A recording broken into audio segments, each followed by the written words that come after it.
কি বলে, রাজপ্রাসাদের মানুষটাও মরে যাবে, কুড়ে ঘরের মানুষটাও মরে যাবে,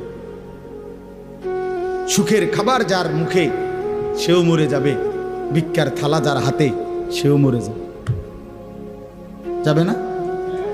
তো যেটা নিশ্চিত অনিবার্য বাস্তবতা, যেই মৃত্যুকে আড়াল করার, অস্বীকার করার, পাশ কাটার কোনোই ব্যবস্থা নাই, কোনোই ব্যবস্থা নাই। না না ক্ষমতা দেখাইয়া, না কাইন্দা কাইটা, কোনো সিস্টেম নেই।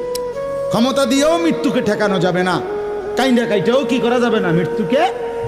যেটা নিশ্চিত সেটাকে ভুলে যাওয়া কেন ভাই? কেন ভুলে যাব আমরা? আল্লাহর নবী সাল্লাল্লাহু আলাইহি ওয়াসাল্লামের যেই হাদিস আমি পড়ছি, এটাই নবীজি বলছেন, আকসিরু যিকরা হাদিমিল লাযযাত, আমার উম্মত প্রতিদিন বেশি বেশি